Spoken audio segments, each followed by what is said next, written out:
What's up, Ottawa? You know where we at, what we're doing. We're back on the couch on this journey. I'm here with my brother Jay Morris. How you doing, man? Appreciate you, man. He's good, man. Yes, sir. Yeah. And I know this is not the first time you've seen this brother or heard him. You know, he's a pioneer in the city, better well known as your favorite light skin. You know what I'm saying? Hey, man, look. Before we get into anything, man, how did that name come about, man? Because I remember, like, from back in the day, one of the first DVDs that came out of Ottawa, man, was produced by you. Yeah. So let us know, like, how you got that nickname, man.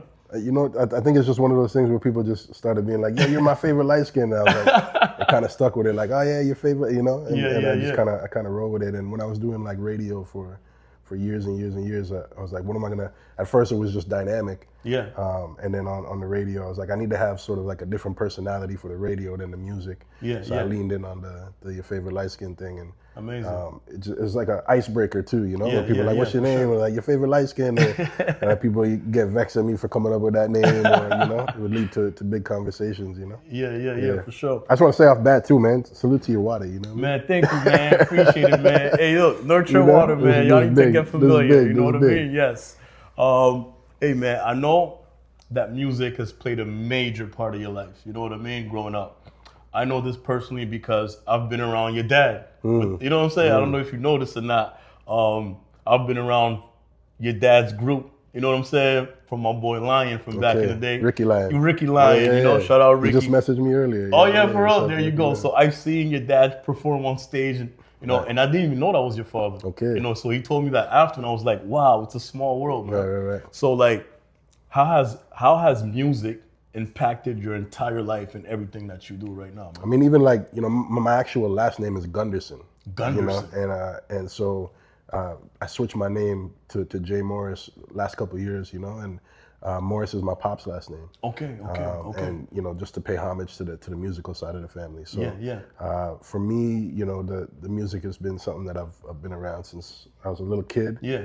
And just kind of grew up in that realm of reggae music, and you know, going to like the band house as a young kid, you know, being brought up on stage, you know, at a young age, and it just really stuck with me. I can't remember the age that I went on at from a young kid, but like that core memory is stuck in my brain, you know, of like what it felt like to go up on stage and hear the crowd like make noise for you, and you know, I kind of got addicted to that at a very young age. You know? Yeah, and we could tell, man, because you pretty much brought music into most of the things that you do, right? Everything, yeah. And for y'all that don't know, like, my brother wears many hats. You know what I mean? Just recently, I've seen you put out a children's book. Yes. Like, like what, a whole different realm. How do you go from whatever you was doing to think like, yo, let me put out a children's book? Yeah, I think it's like it's one of those things where you got to just stay constantly reinventing yourself. Yes. And not get bored, because sometimes when you're doing something for so long, you just start to feel like, what else can I do with this, you know? And I got 3 kids.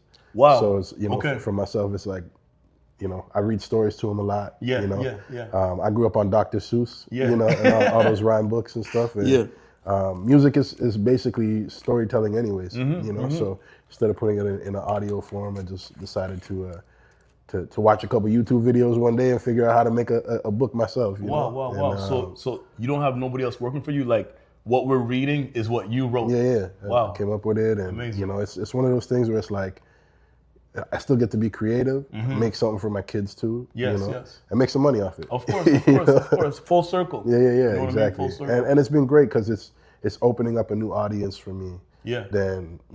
Than just sticking to rap itself, you know. People find out about me through the books.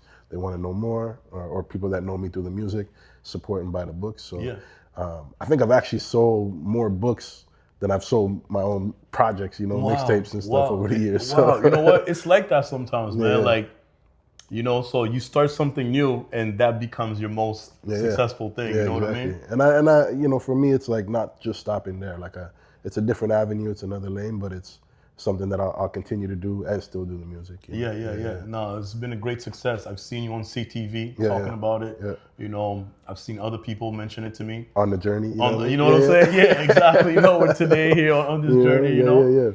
But how do you go about balancing everything you do, man? Like, you know, with your children, family life, and everything else that you do?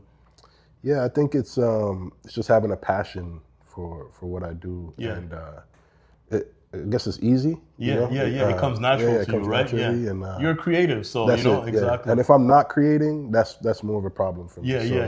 You know what? I feel the same way, man. You know what I mean? 100%. That's why you're constantly doing stuff too. I'm constantly reinventing. From the gear to this to the water. Exactly, man. You know, I feel like if I'm not being creative, I'm sad, bro. You know what I mean? I start feeling depressed. Yeah. And there's been times where like I like years ago I decided, I don't think music makes sense for me to do anymore. And it just fell in a deeper, depression type vibe. So I was like, no, back to the music. Back to being creative and the radio show, the music, the cranium. 100%.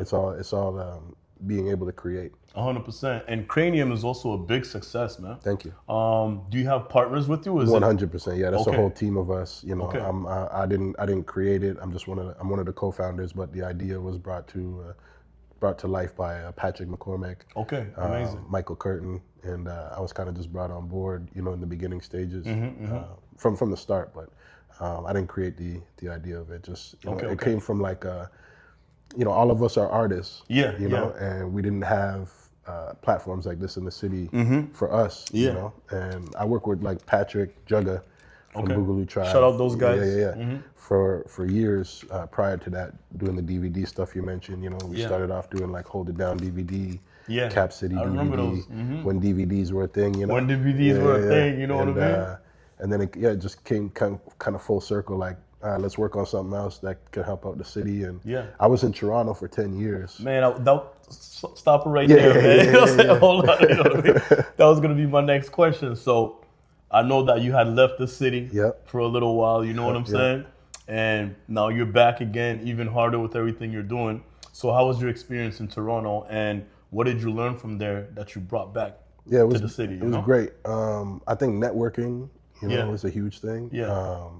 I left the city because I felt like I had reached a level that like I had to get out of the city to do more. And at the time, like the internet wasn't, I'm aging myself here, but at the time the internet wasn't so like prevalent, to the point where you could be in a different city and get yourself out to the world. So for sure. I was like, let me go to Toronto and a bigger city and try to just network and build a career out there. And I had one of my first kids out there. Oh, and wow, then, amazing. At the time, she was coming back here with her mom, and I was like, stay in Toronto or come back to raise my kids. So I made the decision to come back, and I'm not sad that I did, because in coming back there was more opportunities. Cranium became a thing.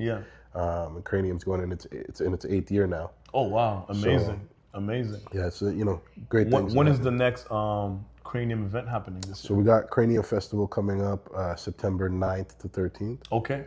Yeah, so it's, on this journey, we'll definitely be there. You should, you know what I mean? Sure. 100%. We just had the conference and showcase inside the NAC. Okay. So that was huge. And then we have the Recognize Awards after that, Okay, amazing. Yeah, so amazing. Constantly putting out programming for Cranium too, Amazing. You also do like a hip hop food critic type thing? Yeah. That's amazing, another man. thing, eh? Another thing, right? So when did you start that, man? So it's been about just under 2 years now. Okay. And actually, with the idea of the rapping food critic, was like, okay, let me do food. I love food. Of course, who me doesn't, too, man. Right? You need food to live, so. Bro. If every time you ate you gain weight, brother, I wouldn't be able to sit on this couch. That happened to me though. I'm losing it now, but yeah, like I decided, let me put another way to be creative, still doing music, do some food reviews. So it's food reviews, but in rap form. Yeah, that's amazing. And, it's been great. You did one for Margot too. It was great. Yeah. Shout out Margot, man. So I've done it for a few, restaurants. At first, it was just like us reaching out, and saying this is what we do, and then them, saying come by and do it.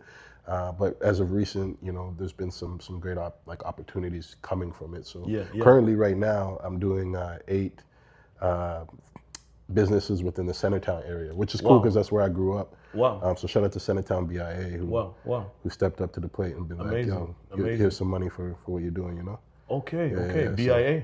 So, Centertown BIA. Shout out to them. Okay, okay. So yeah, man, it's great. You know, I'm doing food reviews for them right now, and still continuing to do it.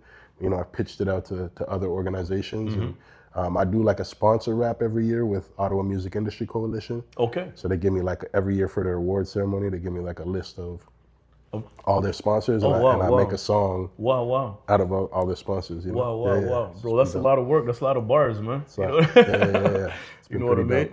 And we also know you to be like big on community work, man. We know you have a charity as well, right? Yeah. So like how important it is to you to give back and to do these type of things, you know, because you don't have to. No. That's really like a personal choice. You know what I mean? Yeah, I grew up so like living on my own at like 16 years old. Okay.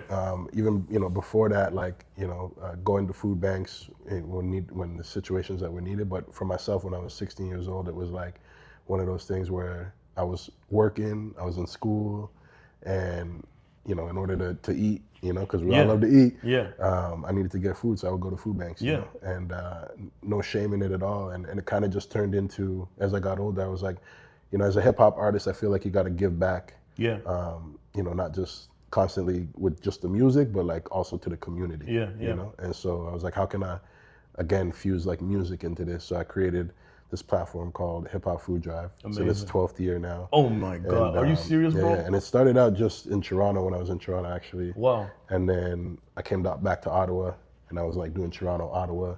Then I was like, let me keep it growing. And I did like Toronto, Ottawa, Montreal. That's amazing. And then by year 10, it was in 10 different cities. Wow. Across Canada. Last year, wow. I took a break from spreading it to all the different cities and just did something here in Ottawa. But I'm continuing to figure out what that looks like for the future. Congratulations on that, man. Because I'm sure that helps a lot of people. What I mean? It's dope. It's dope to be able to have a platform for not just Cranium, but have a platform for artists to perform. Yeah. And at the same time, people are coming back and donating money, non-perishable food items, and that's going to food banks. Amazing. Is that? Are you doing that this year as well? Yeah. Okay. Every year I'm gonna continue to keep doing it. Just switching up the vision of how that's done. So in year 11, instead of doing performances and going around city to city, I raised money for a family that was in need. Okay. In the city. That's amazing. And so So they got all the donations. They got all the donations and that came in, because I figured like I have that avenue of people helping out. Yeah. How can I help out still? And we helped out a family. Yeah. Amazing, man. Amazing. For any youngster coming up in Ottawa, that wants to do the things you want to do, or that has a vision for themselves to do, to be full circle like that. What advice would you have for them to, to go about it? Just stick to the script, Yeah. Stick to the plan. Don't give up. Be innovative. I like to say. And my huge thing is like, for me, I want to inspire before I retire. Okay, I like that. And I'm always like a firm believer that your stars will, you'll start to shine when your stars align. You know what I mean? So yeah, just keep at it, and when it's the right time, it's gonna happen. But giving up ain't gonna work. So 100%, 100%. I mean, you just said something very important, man. Like, you want to inspire before you retire. Yeah. And the stars align. Yeah. How does one go about aligning their stars? You know what I'm saying? Like. I think that just comes from constantly working, an opportunity will present itself when the time is right. And sometimes, and for myself, like I've always felt like had things, had I blown up, 10, 15 years ago taken out, I don't think I would have been ready. Yeah. Just mentally, physically, in the realm that I was in. So now I feel like I'm in a better position and can handle all these things. I know a lot more. I wouldn't get taken advantage of. So I'm ready for it. 100%. So you have the experience and the knowledge now. You're much older. Yeah. You know what I mean? It's something that I've realized through a lot of people that's like successful. They go through a period where like they're broken. You know what I mean? And then, their comeback is even better because they've been broken. Right. You know what I mean? Because they've reached points where it's like, questioning themselves and everything they're doing. Yeah. But the comeback has been much stronger because of that, you know? So to anybody out there, I would tell them, don't be scared, you know, don't give up when you're at a point where like you're questioning yourself, you know, you're feeling a little depressed, and it's God breaking you, man. You know what I mean? It's God breaking you, and you know, to find the strength in you to come back even harder. And I don't know if you remember, like, you know, this was like 5-6 years ago. I was like 350 pounds. Yeah, you know? Like your weight loss journey is crazy. Pretty heavy guy.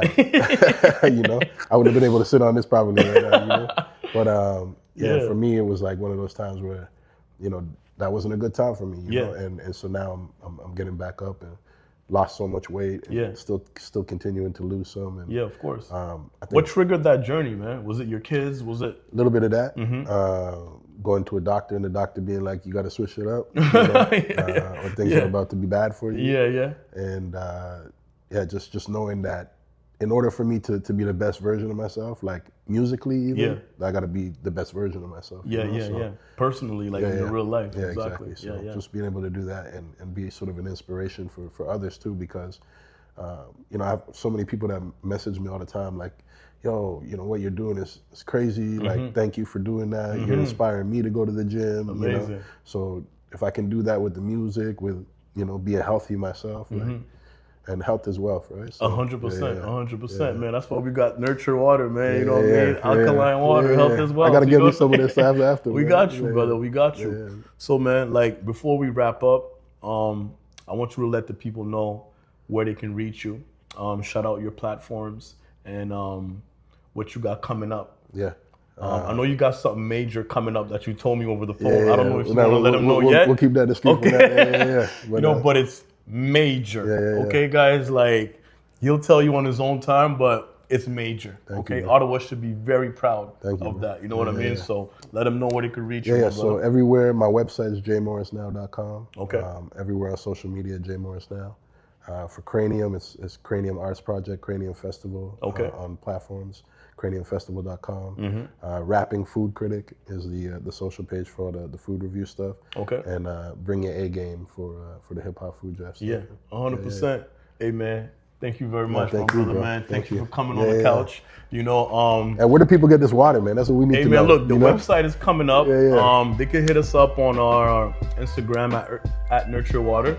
But it's also, we have placements across the city as well. So right now we're at the Hub Cafe in the Biowood Market. That's what's up.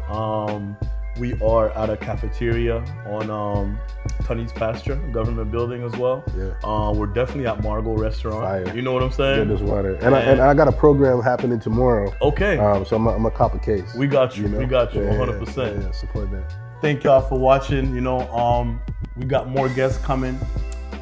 Boom. That's it.